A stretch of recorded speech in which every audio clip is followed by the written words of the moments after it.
I remember my first day at Harmon and Greaves like it was yesterday. I was a bundle of nerves, clutching my cheap, coffee-stained resume like it was a lifeline.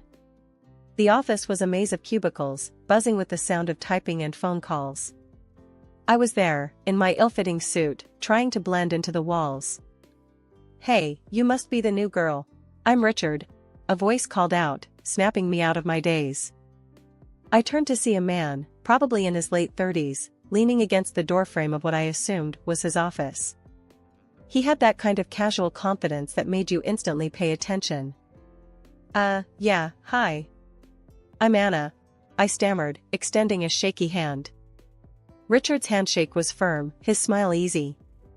"Don't look so scared. We don't bite here." "Well, most of us don't," he chuckled, his eyes crinkling at the corners. I let out a nervous laugh, my tension easing a fraction. "Good to know. Come on, I'll show you around. You'll be working under me. And don't worry, I'm a pretty cool boss," he said, leading the way.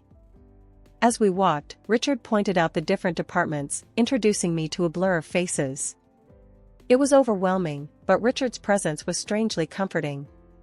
He had this way of talking, straightforward and full of jokes, that made you feel like you were in on something, like you belonged.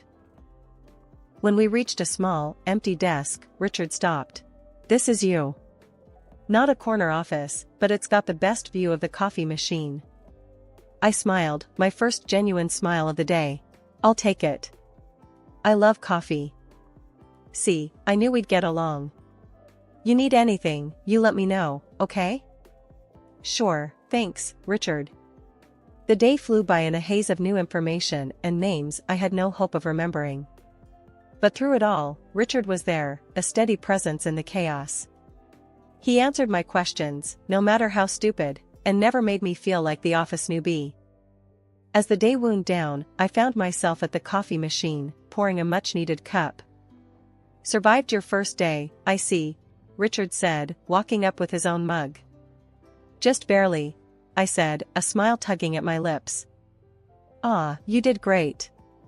Most people don't find the coffee machine on their first day. You're already ahead of the curve." I laughed, the sound echoing slightly in the now quiet office. "Thanks to you." Richard leaned against the counter, his eyes meeting mine. "Hey, it's a team effort here. You need help, you ask. That's how we do things." I nodded, feeling a warmth that had nothing to do with the coffee. "I will." "Thanks, Richard." "No problem. See you tomorrow, Anna. And hey, don't worry. You're gonna fit right in." As I left the office, Richard's words echoed in my head. Maybe this job, this new start, wasn't going to be as tough as I thought. And it all started with an unexpected friendship with a man named Richard, who had a smile that could ease the heaviest of doubts. From friendship to love, Richard and I had a whirlwind romance that led us down the aisle. But even our vows were overshadowed by Mrs. Greaves' insistence on a prenuptial agreement. It was like she was betting against us from the start, making sure her precious son wouldn't lose a dime if things went south. We signed, sealing our marriage with a document that said, in no uncertain terms, "What's yours is yours, and what's mine is mine." Moving into Richard's place should have been the beginning of our happily ever after. But it felt more like stepping into a minefield, especially with Mrs. Greaves lurking around every corner. Richard's dad, Mr. Greaves, was the only silver lining. He welcomed me with open arms, treating me like the daughter he never had. But Mrs. Greaves? She was a storm cloud in our sunny sky. One afternoon, I was in the kitchen trying to follow a recipe Richard loved. The smell of spices was just starting to fill the air when Mrs. Greaves marched in, her nose turned up like she smelled something foul. "You're ruining that dish, you know. Richard likes his food a certain way," she accused, her voice sharp and unforgiving. I clenched my jaw, trying to keep my cool. "I'm following the recipe Richard gave me, Mrs. Greaves. He said it's his favorite." She scoffed, leaning against the counter, her eyes piercing. "A recipe? My Richard doesn't need his food out of a book. What kind of wife are you, can't even cook without instructions?" I bit back the sting of her words, focusing on the pan in front of me. I'm trying, Mrs. Greaves. I just want to make him happy. She snorted, her disdain as clear as day. Happy? With this mess? You've got a lot to learn, girl. My son deserves better. The door swung open, and Mr. Greaves walked in, his presence like a calm in the storm. Now, no need for all this fuss. It smells wonderful in here, Anna. Don't mind her, she's just set in her old ways. Mrs. Greaves huffed, her eyes narrowing at her husband. Set in my ways? At least I know how to run a household. Not like some, she said, shooting me a venomous look before storming out. The situation only got worse when we found out I couldn't have children. Mrs. Greaves' disappointment turned into outright hostility. One day, she cornered me in the living room, her words like daggers. I knew it. I knew you were trouble from the start. Can't even give my son an heir. What use are you? She spat, her eyes cold and unforgiving. I felt a lump in my throat, the pain of her words cutting deeper than I wanted to admit. I wanted children just as much as Richard did, Mrs. Greaves. It's not something I can control. She laughed, a sound void of any warmth. Control? The only thing you're trying to control is my son, tying him down with your barrenness. You think you're clever, but I see right through you. You'll never be part of this family. Not really. For 15 long years, Mrs. Greaves' nagging was like a constant, droning background noise in our life. It was always there, always chipping away at what we had. During that time, the warmth between Richard and me faded, like the color on an old photograph. We even started sleeping in separate bedrooms, drifting apart in a house that felt more like a shared space than a shared life. Richard's words became sharper, more cutting. He'd look at me sometimes, and it was like he was tallying up my flaws, counting every wrinkle and every gray hair like they were marks against me. Getting old, aren't we, Anna? He'd say, his voice cold, his eyes scanning my face like he was looking for more signs of age. Seems like every time I look at you, there's another line there that wasn't there before. The day Mr. Greaves passed away was the day everything changed. It hit us all like a ton of bricks, but none more so than Richard. I thought this tragedy would bring us closer, but instead, it was the beginning of the end. I was sitting in the living room, a sea of condolence cards spread out in front of me when Richard walked in. His face was like stone, his eyes hollow. We need to talk, Anna, he said, his voice flat. I looked up, feeling a knot in my stomach. What's wrong, Richard? He threw a stack of papers on the table. The words divorce agreement glared up at me in bold letters. I'm done, Anna. This, us, it's over. I felt like I'd been punched. Over? Just like that? After 15 years?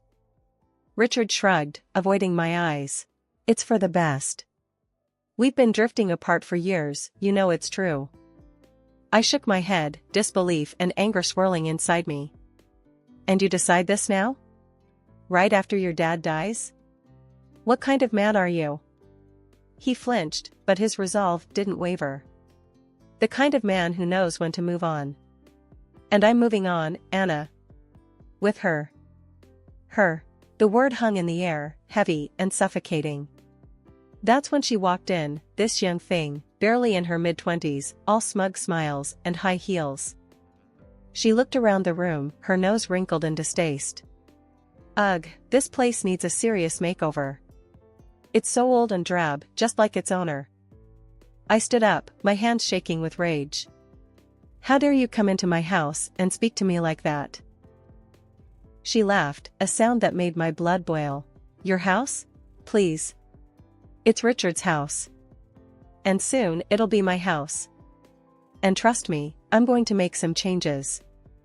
Richard just stood there, a smirk on his face. You heard her, Anna. Pack your things. You've got no claim here, remember? That prenup you were so eager to sign made sure of that. I couldn't believe what I was hearing. This was a nightmare, it had to be. You're throwing me out for her? After everything?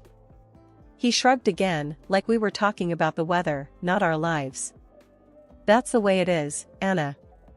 She's young, she's vibrant, and she can give me what you never could. A family. Those words, they cut deeper than any knife. I'd wanted children just as much as he had, but fate had other plans. And now, he was using that against me, throwing me away like yesterday's trash. He didn't even look at me as I walked out the door. And her laughter, that cruel, mocking laughter, followed me as I stepped into the cold, uncaring night. Settling into my new apartment felt like trying to fit a square peg into a round hole. The space was cramped, the walls bare, and the silence, deafening. Gone were the days of a sprawling house and a life I thought I had secured. It was just me and my thoughts that often strayed to the life I left behind. I tried to drown them out by burying myself in work, taking on extra projects, staying late, anything to keep my mind off the disaster my life had become. One particularly tough day, I was at the office later than usual, the only light on in a sea of dark cubicles. That's when I heard the door swing open, a sound that echoed in the empty space. Working late, or avoiding reality? A familiar voice sneered. It was Richard, his silhouette looming in the doorway. I straightened up, my hands clenched tight around my pen. "What are you doing here, Richard?" He walked in, his steps slow, deliberate. "Came to see how the other half lives. Looks pretty grim from where I'm standing." I swallowed the lump in my throat, forcing myself to meet his gaze. "I'm doing just fine, thanks for your concern." He laughed, the sound harsh and unforgiving. "Fine? Anna, you're a mess. Look at you, all alone in this dump of an office, while I'm out there living the life." His words stung, each one a reminder of what I'd lost. But I wasn't about to give him the satisfaction of seeing me break. "I don't know what you want, Richard, but I'm busy. So if you could just leave." He leaned against my desk, his face inches from mine. "I just wanted to see for myself. To see how you're handling your downfall." And with that, he turned and left, his footsteps fading into the night. I sank back into my chair, my heart racing, my mind a whirlwind of emotions. For 3 months, I kept to myself, dodging any place where I might bump into him, burying myself in my work. But, as luck would have it, that fragile peace shattered one ordinary Tuesday when Richard burst into my office like a whirlwind of chaos. His hair was a mess, his suit crumpled, and his eyes, they had this wild, desperate look. I couldn't help it, I let out a laugh. "What in the world happened to you, Richard?" He slammed his hands on my desk, leaning in close. "This isn't funny, Anna. You don't understand what's going on." I leaned back, raising an eyebrow. "Oh, enlighten me then. What's so bad that Mr. Perfect has to come running to his ex-wife?" He paced back and forth, like a caged animal. "It's a disaster, Anna. When Dad died, he didn't just leave me the house. He left a mountain of debt, and now it's all on me." I crossed my arms, trying to keep the shock off my face.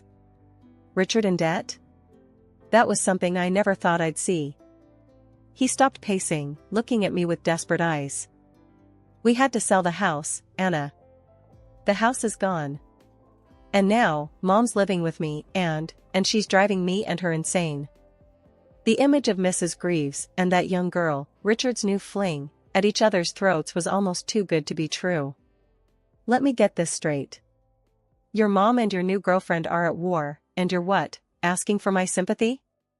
He groaned, running his hands through his hair. "You don't get it. They're like animals, Anna. Fighting, throwing things, screaming so loud the neighbors called the cops last night." I couldn't hide the smirk. "Sounds like you've got your hands full. But what does this have to do with me?" He shifted uncomfortably, his face a mask of desperation. "Anna, I need your help. Those debts, they were accumulated back when we were still married. It's not just my problem, it's ours." My laughter stopped abruptly, replaced by a cold, hard stare. "Ours? Really, Richard? Let's not forget the ironclad prenup we signed. Property, debts, the whole shebang, they stay on their respective sides of the fence. Your financial disasters are yours alone. After thinking for a minute, I added. Besides, you could have refused to inherit after learning about your father's debts. Why didn't you do that? He paced back and forth, his hands shaking. You don't understand, Anna. In a moment of sheer stupidity, right after Dad died, I sold part of the estate to buy some extravagant jewelry for her. I've tied myself to this sinking ship and there's no way out. I leaned back in my chair, my smirk returning. So, you squandered your inheritance on baubles and trinkets, and now you expect me to come to your rescue? This is a new low, even for you, Richard. He sank to his knees, his face a picture of misery. Anna, please. I'm not just thinking about myself. It's my mom too. She's caught in the middle of this mess, living in a war zone with that woman I brought home. Can't you at least consider taking her in? I stood up, feeling a surge of anger. Take in your mother? The same woman who treated me like dirt under her shoe for 15 years? You really think I'd welcome her into my home with open arms? His voice was barely a whisper now, filled with a mix of pleading and panic. I don't know what to do, Anna. I'm at the end of my rope. I leaned in closer, making sure my words hit hard.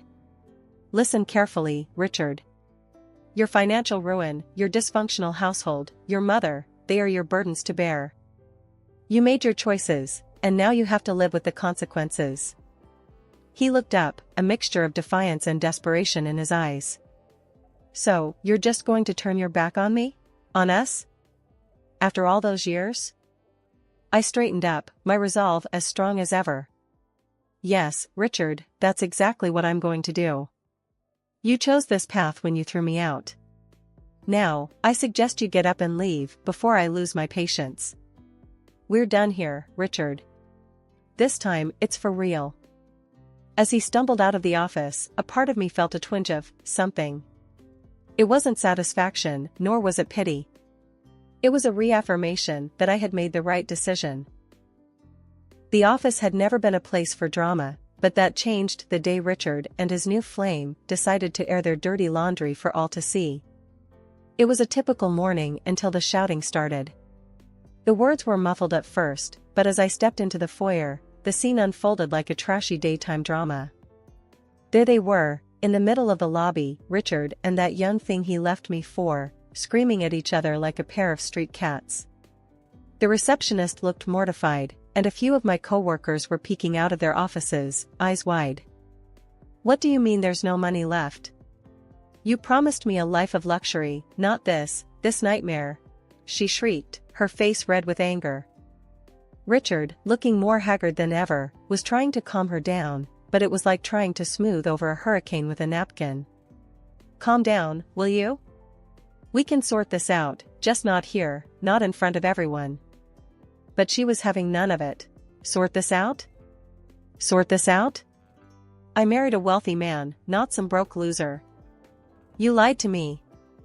I couldn't help but watch, the irony of the situation too rich to ignore.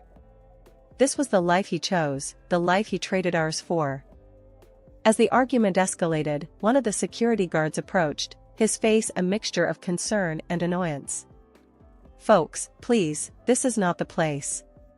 If you need to have this discussion, take it outside. But Richard's new wife was on a roll, her voice rising with every word. Outside? Outside? I should be in a mansion, not arguing about money in a damn office building. The scene was drawing more spectators by the minute, and I noticed a couple of Richard's clients among them, their faces a mix of shock and disbelief. This was bad, not just embarrassing. It was a full-blown spectacle. Richard, realizing the gravity of the situation, tried to usher her out, but she shrugged him off, her eyes blazing. Don't you touch me. You've done enough. I sacrificed my best years for you, and for what? Empty promises and lies. The security guard stepped closer, his voice firm but calm. Ma'am, sir, I'm going to have to ask you to leave the premises now. You're causing a disturbance. Richard, looking defeated and smaller than ever, gave me a fleeting glance before being led away, his young wife hurling insults over her shoulder as they went. The lobby slowly emptied, the whispers and murmurs fading as everyone returned to their desks. But the damage was done. The image of Richard, once a respected man in the office, now reduced to a figure of pity and ridicule, was etched in everyone's mind. And as for me, I couldn't help but feel a sense of vindication. He had made his bed, and now he was lying in it, tangled in the sheets of his own making. The office buzzed with whispers and side glances, a beehive stirred up by the latest scandal. Richard, once the cornerstone of the company, had been let go. His personal drama had spilled over into professional disaster. I overheard the chatter, piecing together the story from fragments of conversations as I passed by the crowded break room. Can you believe Richard got fired? After that fiasco with his wife in the lobby? Mark from accounting said, shaking his head in disbelief. Yeah, and that's not the half of it, added Lisa from HR, her voice low and tinged with a mix of pity and schadenfreude. He's back living with his mom now. Word is, he's up to his neck in debt, and that young wife of his is nowhere to be seen. Later that evening, as I walked to my car, lost in thought, a familiar voice stopped me in my tracks. Anna, Richard called out, his voice a mix of hope and desperation. I turned, finding him standing there, a shadow of his former self. His eyes held a plea I knew all too well. Richard, I replied, keeping my tone neutral. Heard about your job. I'm sorry to hear that. He shuffled his feet, looking every bit the defeated man he was. It's been rough, Anna. I didn't see it coming. Not like this. I crossed my arms, my defenses up. Life has a way of surprising us. Especially when we take things for granted. He nodded, the weight of his choices etched into the lines of his face. I know I've made mistakes, Anna. Big ones. I'm at a loss. I don't know where to turn. I sighed, the reality of the situation settling in. And you think I can help you? After you turned your back on me? He looked down, his voice barely a whisper. I was wrong, Anna. About a lot of things. I don't expect forgiveness, but I need help. Any help. I shook my head, the absurdity of the situation not lost on me. Richard, you chose this path. You wanted a new life, and you got it. It's not my job to save you from your own choices. He swallowed hard, the finality in my voice hitting home. I know. I thought maybe, with our history. Our history, I cut in, is exactly why I can't help you. You made sure of that when you walked out that door. As I left him standing there, the evening air felt different, lighter somehow. Richard's fall from grace was a tale of his own making, a chapter in his life that I no longer shared. While Richard's world crumbled, mine was quietly piecing itself together, each fragment a step toward a new beginning. The news about Richard and his mounting troubles reached me one morning over a cup of coffee with my neighbor, Tom. He had a way of knowing the town's pulse, and that day, his news hit closer to home than usual. Rough times for Richard, huh? Tom said, leaning against my kitchen counter. Heard he's up to his neck in lawsuits now. Debts piling up, him and his mom facing eviction. Tough break. I sipped my coffee, the bitterness a stark contrast to the sweetness of my new life. Yeah, it's a mess. But that's a chapter 1, closed a while back. Tom nodded, understanding. And look at you now. Moving into your mom's old house, got that big promotion at work. It's like night and day compared to him. I smiled, a sense of gratitude washing over me. The house my mother left me was more than just property, it was a sanctuary, a place where new memories could be nurtured. And the promotion? It was a testament to my resilience, my ability to rise from the ashes of my past. Life's funny, isn't it? I said, glancing around the sunlit kitchen that was now solely mine. Just when you think you're at a dead end, a new path appears. Tom raised his coffee mug. To new paths and fresh starts. Our conversation drifted to other topics, but the contrast between my life and Richard's lingered in my mind. It was a stark reminder that every choice we make echoes into our future. I looked around my home, my refuge, and felt a profound sense of gratitude. Life had thrown its worst at me, but here I was, standing stronger and more determined than ever. The past was behind me, and the future, with all its unknowns and possibilities, stretched out invitingly.